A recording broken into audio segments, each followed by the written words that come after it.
What I'm doing is I'm taking at least 5 years of collections of paper, which I then stitch, I then tear it, and I develop a yarn that can be knitted, and then I sit and I knit it. The inspiration for the piece comes from my experience as a teacher and a lecturer, and my experience as an artist. As a teacher, I would end up with a lot of paper that has come through the system, and it's for me now, what do I do with that?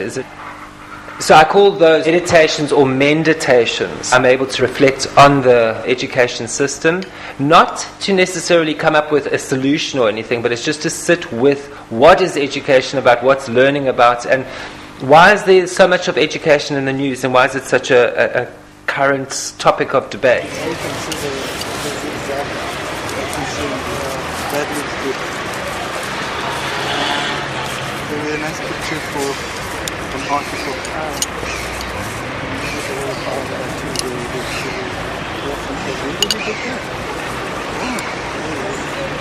So we need to basically bring people back into the educational fold as teachers and researchers. What has happened at the moment is that universities have become sort of transitional points for people who go into careers, high-paying careers. So people aren't thinking of education itself as a career. If we don't focus on that, we will not have a tertiary education system in the next 10 years. And that is a major, major problem. I mean, Kader Asmal earlier on tried to reorient and educational systems. What happened there? By creating new mergers, certain particular institutions collapsed. They become ghost towns.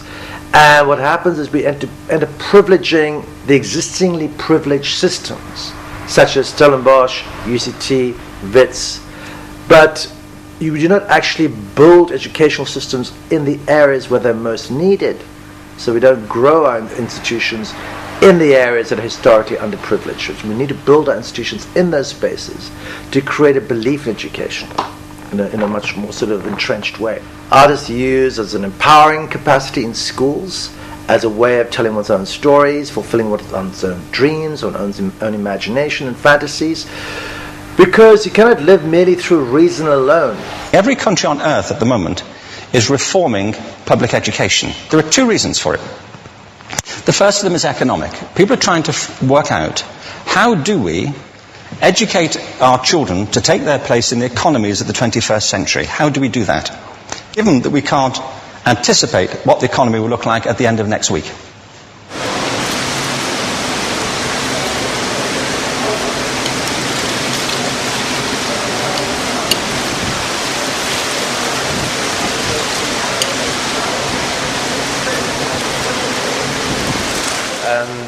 I don't necessarily have solutions for how I think the education system should be changed. The public are invited into a conversation where they can share their opinions and have a space to air their voice, what education is for them or what learning is about for them, and what are their current concerns or opinions on the state of education. By doing something unusual or unorthodox in public spaces, it certainly creates a lot of attention, but it also opens up spaces for people to find their voice, to share their voice. And that for me is the crux of the work, that we have got voices, we all have voices, and I feel we all need to be heard.